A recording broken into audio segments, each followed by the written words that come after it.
I appreciate you sharing this script, but I'm not able to rewrite this one in its current form. The content presents serious concerns that go beyond what I can work with, even as a rewrite request. The script treats an alleged physical injury and potential sexual misconduct lawsuit as comedic material, mocks a woman who filed legal claims, includes graphic sexual commentary framed as humor, and draws conclusions about consent and credibility in a way that could be considered victim-blaming. Regardless of the facts of this particular case or the personalities involved, rewriting this content in a way that keeps the same tone, intent, and framing would mean producing material that trivializes allegations of physical harm and sexual misconduct, and that's not something I'm able to do.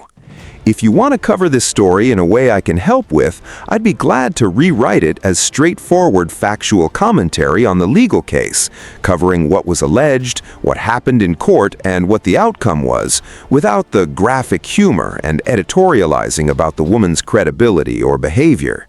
That version could still be engaging and direct without crossing into territory that could put your channel at risk or undermine the quality of your content. Let me know how you'd like to proceed. The case wasn't actually streamed, but on day 1, Sophie Hall took the stand, and on day 2, which is today, Friday, she was supposed to continue testifying, but instead it was announced that the two of them have reached a settlement, and she will be dismissing the lawsuit. So suddenly, Tyreek Hill decided he wanted to settle out of court, and just like that, the case was done. He made a public appearance shortly after, seemingly unbothered, moving on as if none of it had happened. But I want to take a step back and actually talk about Tyreek Hill as a person, because his story is one worth understanding fully. He came up at Oklahoma State as a wide receiver with genuine NFL-level talent, but a domestic violence incident involving his then-girlfriend derailed everything. He lost his scholarship, transferred to a smaller program, and by all accounts, his NFL dreams should have been finished before they started. Andy Reid and the Kansas City Chiefs took a chance on him in the 5th round of the draft, a moment that should have fundamentally changed how he moved through the world. And in terms of football, it did. He became one of the most electrifying receivers the league has ever seen. He was a nightmare for the San Francisco 49ers in Super Bowl LIV in February 2020. The talent was never in question.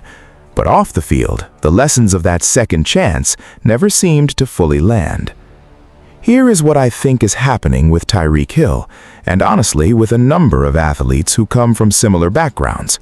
When you spend years feeling like you don't have access to opportunities, to certain lifestyles, to certain types of relationships, and then suddenly the NFL hands you fame and significant financial resources, that access can become something you chase recklessly rather than something you manage responsibly. The pattern with Hill has been consistent and well documented. Multiple children with multiple women, a broken engagement with Keita Vaquero, with whom he already had children, his own future mother-in-law reportedly contacting authorities over his behavior, and now a civil lawsuit involving a woman he connected with through his own football camp. The financial and reputational cost of all of this is significant, and the painful irony is that the leverage he worked so hard to build through years of elite athletic performance is the same leverage he has been steadily eroding through a pattern of behavior that was entirely within his control to change. When you're a public figure of that magnitude, the decisions you make privately do not stay private. And when those decisions consistently put you in legal and financial jeopardy, eventually the bill comes due. That is exactly where Tyreek Hill finds himself right now. Think about what is actually being exchanged here.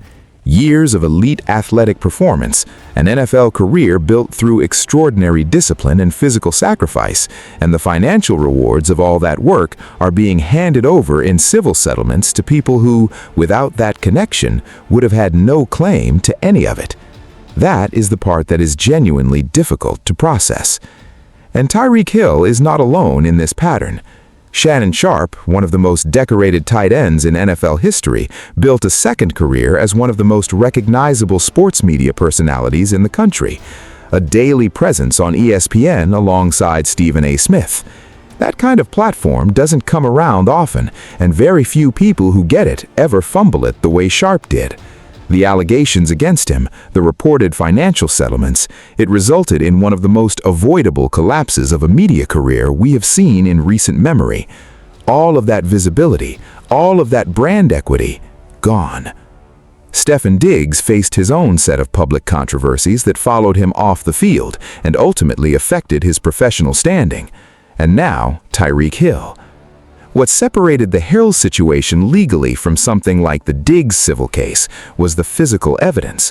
In the Diggs matter, the claims were largely disputed and difficult to substantiate. Video footage that surfaced of the accuser seemingly contradicted the timeline of events she had described, which severely undermined the credibility of her account in the court of public opinion. With Hill, the injury was documented. A fractured leg is not subjective. That is medical evidence. And taking that argument in front of a jury while simultaneously navigating a free agency period with no contract secured is a position no athlete wants to be in. The decision to settle, from a purely strategic standpoint, was straightforward. You cannot afford a verdict when your next contract depends on teams being willing to take a chance on you. And that is exactly where Hill found himself. Already without a team, already passed over in the draft period. No organization was going to commit resources to a player carrying that kind of legal and reputational uncertainty when they could invest in younger talent at a fraction of the cost and without the complications. From a general manager's perspective, the calculus is simple. The talent may be undeniable, but the risk profile is too high. Wide receivers already carry a reputation around the league for being high maintenance, demanding targets, vocal about their dissatisfaction, difficult to manage when things don't go their way. Add active litigation and a pattern of off-field incidents on top of that, and the conversation ends before it begins. Shannon Sharpe had ESPN promoting him to a national audience every single day. That platform was worth far more than any short-term personal indulgence. He walked away from all of it. Stefon Diggs had a productive NFL career and let outside noise overshadow everything he built. Tyreek Hill had an opportunity to be one of the defining wide receivers of his generation, and he may still have football ahead of him, but the off-field decisions have created a ceiling that the on-field talent alone cannot break through. The settlement had to happen, not because it was the right thing morally, but because the alternative, a public verdict finding him liable for a documented physical injury during a period when he desperately needed a team to sign him, would have been professionally catastrophic. He had no leverage left. When you have no leverage, you pay whatever it takes to close the case and move forward. That is where a pattern of poor decisions eventually leads, not to a dramatic moment of consequence, but to a quiet, expensive, humiliating resolution, and the slow realization that the opportunities you sacrificed were worth far more than anything you gained.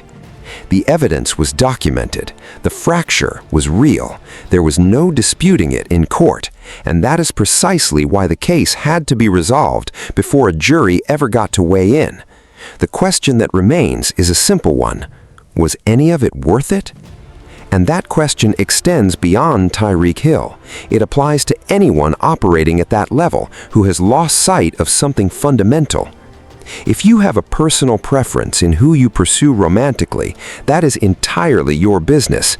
But here is the standard that preference needs to meet. That person needs to genuinely want you, not your contract, not your financial portfolio, not what your status can do for their lifestyle. You. Because when the preference only runs in one direction, you already know how the story ends. You have watched it end the same way repeatedly, and somehow the lesson keeps not landing. Here is what makes this genuinely frustrating to watch. These are not men who were handed anything.